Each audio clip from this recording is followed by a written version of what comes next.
Hello friends, मैं सुनील धवन स्वागत करता हूं आपके अपने YouTube channel Dhawan study point के अंदर। दोस्तों, आपका एसएससी सीजीएल 2018 का एग्ज़ाम तो हो चुके हैं, आपके प्री मेंस और टायर 3। तो डॉक्यूमेंट से रिलेटेड आपके बहुत सारे डाउट्स थे जो मैंने एक वीडियो बनाई थी पहले, उसमें क्लियर कर देते। जो बाकी के आपके जो डाउट्स थे वो मैंने आपको लाइव आकर मैंने डाउट क्लियर कर देते। फिर भी मेरे पास इतने सारे मैसेज आ रहे हैं, तो इतने सारे मैसेज आप करने का पता नहीं क्या आपका मोटिव है, मुझे नहीं पता। लेकिन मैं आपको फिर से आपकी एक लास्ट वीडियो है, तो आप लोग बार बार में कमेंट करते हो, इंस्टाग्राम मैसेज करते हो, तो इसके लिए मैंने एक लास्ट वीडियो बना रहा हूँ आपके लिए। तो आपके सारे डाउट आपके क्लियर हो जाने चाहिए। अब आपका कोई भी डाउट क्लियर, ऐसा डाउट नहीं रहेगा जो आपके क्लियर नहीं हो। ठीक है, तो आज हम बात करने वाले हैं कि आपके सबसे पहले बात करेंगे कौन कौन से आपके डॉक्यूमेंट चाहिए। बिल्कुल पॉइंट टू पॉइंट बात करेंगे, आपका कोई भी आपका फालतू बात नहीं करेंगे हम लोग आज। बिल्कुल जो भी आपका जो आज ज़रूरी बातें हैं सिर्फ वही करेंगे। तो सबसे पहले हम लोग बात करते हैं। देखिए, सबसे पहले हम लोग को चाहिए 10th की मार्कशीट और 12th की मार्कशीट। ठीक है, और दोनों के सर्टिफिकेट, ध्यान से सुनना, दोनों के सर्टिफिकेट अलग अलग हैं तो दोनों चाहिए आपको।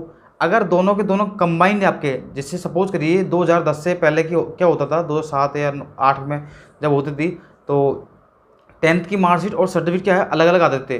तो अगर अलग अलग है ना, तो आपको दोनों चाहिए, अलग अलग चाहिए, मार्कशीट भी चाहिए और आपको सर्टिफिकेट भी चाहिए। लेकिन अगर आपके सर्टिफिकेट उसी में कंबाइंड है तो वो भी चल जाएगा। ठीक है, ये वाला डाउट क्लियर है, क्योंकि काफ़ी स्टूडेंट के डाउट रहता है कि सर मेरे पास तो एक ही मार्कशीट है, तो आपके वो चल जाएगा, कोई दिक्कत नहीं है। जिसके अलग अलग है उसकी बात कर रहा हूँ मैं। ठीक है, वैसे ये 10th 12th हो गया आपका।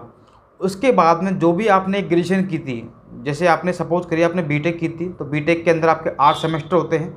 तो 8 सेमेस्टर की आपको मार्कशीट चाहिए पूरी की पूरी, फोटोकॉपी चाहिए सभी की, और प्लस ओरिजिनल वो चेक करते हैं वहाँ पर। मैं आपसे पहले कह रहा हूँ, ओरिजिनल अगर आपके पास नहीं है तो आप निकलवा लीजिए।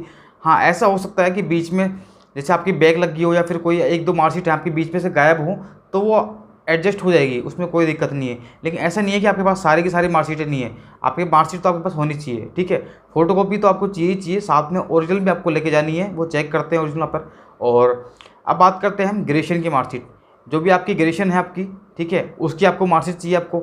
ठीक है, और ग्रेजुएशन अगर सपोज करिए किसी की ग्रेजुएशन मतलब उसका रिजल्ट आ चुका है उसका, और अभी तक उसकी डिग्री नहीं आई है, तो आपका जो प्रोविजनल होता है, प्रोविजनल सर्टिफिकेट होता है, वो भी आपका चल जाएगा। ठीक है, तो इसमें अब कोई डाउट नहीं है। 10th 12th हो गया आपका। ठीक है, सारी आपकी जो ईयर वाइज आपकी जो मार्कशीट थी आपकी, अगर आपके सेमेस्टर चलते सेमेस्टर वाइज मार्कशीट हो गई आपकी। अगर ईयर वाइज है, बीएससी के अंदर ऐसा होता है, तो आपकी बीएससी की जो भी मार्कशीट है वो चल जाएंगी आपकी। ठीक है, उसके बाद आपकी ग्रेजुएशन हो गई। अगर ग्रेजुएशन नहीं है आपके पास, तो आप लोग, अगर डिग्री नहीं आई है आपके पास में, तो आप लोग उसका जो प्रोविजनल सर्टिफिकेट होता है वो आप इसको ले जा सकते हो। ठीक है, उसके बाद बात करते हैं हम लोग हमारे OBC certificate, SC certificate, ST certificate, यानी कि कुल मिला के हम कह सकते हैं कास्ट सर्टिफिकेट। ठीक है, तो सबसे पहले बात करते हैं हम लोग एससी और एसटी की। तो एससी एसटी के सर्टिफिकेट देखिए, कुछ स्टूडेंट कह रहे थे कि सर मेरे पास स्टेट का सर्टिफिकेट है। देखिए, आप सेंट्रल की जो आप लेने जा रहे हो एसएससी की, तो आपके पास कम से कम आपके पास सेंट्रल का सर्टिफिकेट तो होना चाहिए। और सेंट्रल का सर्टिफिकेट बहुत आसानी से बन जाता है, कोई बड़ी बात नहीं है। आपके पास अगर स्टेट का सर्टिफिकेट है तो उसी के आधार पर आपका सेंट्रल का सर्टिफिकेट बना दिया जाता है। ठीक है, आप तहसील जाके पता कर सकते हो आप लोग। ठीक है, उसके बाद देखिए, अगर हम बात करते हैं ओबीसी की, तो ओबीसी के सर्टिफिकेट सबसे ज़्यादा डाउट जो आते हैं मेरे पास, वो आते हैं ओबीसी वालों के। तो ओबीसी के सर्टिफिकेट की हम बात करते हैं, तो ओबीसी के सर्टिफिकेट देखिए, पहले क्या होता था, 2017 से बात कर रहा हूँ मैं, उससे पहले क्या होता था, आपके जो फॉर्म जो डेट होती थी आपकी, उससे पहले का सर्टिफिकेट आपको चाहिए होता था। एसएससी जो है एक डेट दी थी फॉर्म भरने से पहले, कि आप फॉर्म भरने से पहले जो आपकी डेट है उससे पहले पहले का अगर आपका सर्टिफिकेट बना हुआ है तो ही आप इसके लिए एलिजिबल हो, वरना आप लोगों को बाहर निकाल दिया जाएगा। लेकिन देखिए, 2017 में ऐसे बहुत सारे स्टूडेंट बाहर हुए थे जिनकी बेचारों की बहुत अच्छे से मार्क्स भी थे उनके, आराम से उनको इनकम टैक्स पोस्ट मिल जाती है, लेकिन फिर भी वो बाहर हो गए थे। तो अब भाई आप लोग इतनी मेहनत करते हो, प्री मेंस टायर 3 इतने सारे एग्जाम निकालते हैं आप लोग, और उसके बाद अगर आपको निकाल दिया जाए तो कितना दुख होता है। तो वैसे ही काफ़ी सारे स्टूडेंट थे, उन्होंने केस कर दिया इसके ऊपर, सुप्रीम कोर्ट तक चले गए थे वो। तो फिर ये केस सुप्रीम कोर्ट में जैसे ही गया, तो उसके बाद फिर सुप्रीम कोर्ट ने कहा भाई ऐसे कैसे कर सकते तुम। भाई देखिए, सर्टिफिकेट की हम बात करते हैं, अगर आपका सर्टिफिकेट नया है, लेटेस्ट है, रिसेंट बना हुआ है, तो अच्छी बात है। बल्कि वो तो भाई अगर रिसेंट सर्टिफिकेट बना हुआ है आपका तो अच्छी बात है। वो तो अगर पुराना बना हुआ है तो जबकि हमको नया ही चाहिए, लेकिन एसएससी का जो रूल था वो बिल्कुल ही उल्टा था, कि वो तो बोल रहा है कि हमको तो पहले वाला चाहिए। अरे भाई, अब रिसेंट वाला लीजिए ना भाई सर्टिफिकेट आपको, क्योंकि काम तो वही आएगा रिसेंट वाला। ठीक है, तो ऐसा नहीं है। अब 2017 के बाद में क्या हुआ है कि अगर आपका पुराना है आपके पास तो भी चल जाएगा, नया है तो भी चल जाएगा। लेकिन आपको एक काम करना है, आपको जो पुराना वाला सर्टिफिकेट है वो भी लेके जाना है और नया वाला जो बनवाया है आपने वो भी लेके जाना है आपको, ठीक है। अब तो किसी का कोई डाउट नहीं है। और ये सर्टिफिकेट कैसे बनते हैं ये आप तहसील जाके पता कर लेना, इसकी पूरी प्रोसेस आपको पता लग जाएगी, ठीक है। उसके बाद देखिए, अगर बात करते हैं हम लोग जनरल के लिए, तो जनरल की तो आपको कोई दिक्कत है ही नहीं आपकी। और इसके अंदर अगर बात करते हैं EWS की, तो EWS का सर्टिफिकेट आप लोग देख लें नेट पे कि कैसे बनता है। इसका जो बात करें वैलिडिटी की, तो इसकी वैलिडिटी किसी की 6 महीने बनाते हैं लोग बाग, और कई जगह 1 साल का ही बनता है इसकी वैलिडिटी। तो ये डिपेंड करता है कौन कौन से स्टेट के अंदर जहाँ बन रहा है वहाँ पर कोई 6 मंथ की देता है वैलिडिटी, कोई 1 साल की देता है, ठीक है। तो इसमें कोई झंझट नहीं है नए पुराने की, ठीक है। तो आप लोग जो नए आप रिसेट बनाते हैं वही आपको सर्टिफिकेट चाहिए होता है इसके अंदर, ठीक है। और ये तो हमारी बात हो गई पूरी की पूरी डॉक्यूमेंट्स की। और इसके साथ में आपको कौन क्या क्या चाहिए, आपको देखिए कोई भी आपकी आईडी चाहिए, आइडेंटिटी प्रूफ। अब आइडेंटिटी प्रूफ में क्या हो सकता है आपका, देखिए आपकी वोटर आईडी हो सकती है, आधार कार्ड हो सकता है, पैन कार्ड हो सकता है, ड्राइविंग लाइसेंस हो सकता है। इनमें से अगर आपके पास कोई भी एक चीज़ है तो आप लोग उसको ज़रूर लेके जाना, ठीक है। साथ में आपको 2 फोटोकॉपी ले जानी है, रिसेंट वाली, बिल्कुल लेटेस्ट वाली, ठीक है।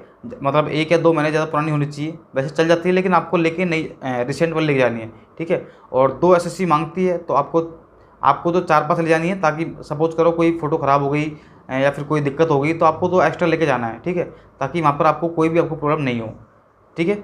और चलो ये तो हमारी बात होगी डॉक्यूमेंट्स की।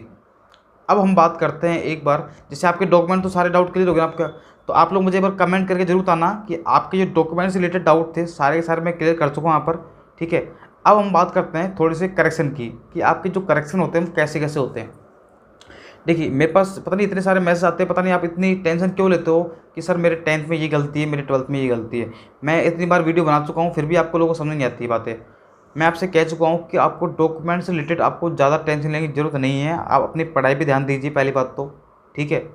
क्योंकि डॉक्यूमेंट वेरिएशन में क्या होता है कि आपको मौका टाइम दिया जाता है। वैसे आपको देखिए आप इतने एग्जाम पास करके जाते हो तो इतनी आसानी से आपको बाहर निकलने नहीं दिया जाता। बहुत ही रेयर चांस होते हैं कि आपको बाहर निकाला जाता है, या तो आपकी ग्रेजुएशन कंप्लीट नहीं हुई है, या फिर आपकी ग्रेजुएशन कंप्लीट हुई है तो वो आपकी टाइम से पहले नहीं हुई है, इसी कंडीशन में आपको बाहर निकालते हैं, या फिर आपकी बहुत ज़्यादा आपकी दिक्कत आ रही है मार्कशीट के अंदर तो ही आपको निकाला जाता है। वैसे नहीं है कि आपका नाम में मिस्टेक है, थोड़ी बहुत आपकी बीच में स्पेस आ रहा है, तो ऐसी बातों पे आपको नहीं निकाला जाता। मैं आपसे फिर कह रहा हूँ, तो आपको ज़्यादा टेंशन लेने की ज़रूरत बिल्कुल भी नहीं है। आप आराम से DV देने जाइए, पहले तैयारी कीजिए आप लोग CP टाइपिंग की, ठीक है। ज़्यादा टाइम मत दीजिए अभी डॉक्यूमेंट को अभी तक। और आप जैसे ही डॉक्यूमेंट के लिए जाओगे ना आप लोग, तो आपको आराम से, सपोज करिए आपको छोटी मोटी कोई प्रॉब्लम आ भी गई, उन्होंने बोल दिया कि नहीं आपकी ये डॉक्यूमेंट दिक्कत है, तो आपको बाकायदा वो टाइम भी देंगे 20 से 25 दिन का कि आप इसको करेक्शन करिए। या फिर आपके नाम में अगर ये दिक्कत है 10th 12th के, तो आप हमें प्रूफ ला के दीजिए 20 से 25 दिन के अंदर कि आप जो ये नाम इस मार्कशीट में है 10th में, वही आपके ग्रेजुएशन में है या 12th में है। तो आपको बाकायदा टाइम देते हैं, तो आपको इसमें टेंशन लेने की जरूरत नहीं है, आप कोई बाहर नहीं होगा यहाँ पर, ठीक है।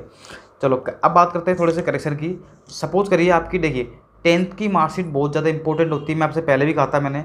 10th की मार्कशीट के अकॉर्डिंग ही आपके जो भी सारे डॉक्यूमेंट्स हैं आपके, जैसे 12th की मार्कशीट हो गई, आगे ग्रेजुएशन होगी आपकी, उसके अलावा आपके Aadhaar card, PAN card, ration card, जितने भी आपके डॉक्यूमेंट्स बनते हैं, पासपोर्ट मान लो कुछ ही बनते हो, वो 10th की मार्कशीट के बिहाव पर ही बनते हैं।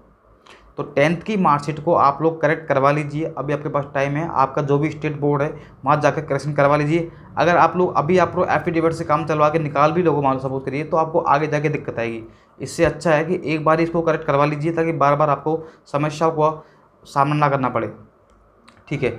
अगर सपोज करिए किसी के 12th में इनमें गलती है आपके, है ना, तो आपको कुछ नहीं करना। जैसे अगर आपके नाम में स्पेस है, सपोज करिए आपके नाम में स्पेस है, या फिर ऐसे किसी के लिखा हुआ है कि अजीत कुमार बैरवा, किसी में लिखा हुआ ओनली अजीत कुमार, ठीक है, तो इसमें थोड़ी सी दिक्कत हो सकती है। और सपोज कि किसी के बीच में स्पेस है, या फिर किसी मीनिंग स्पेस है आपके, ठीक है, स्पेलिंग एरर है आपके, तो ये तो आपके इसमें टाइपिंग एरर में आ जाती है।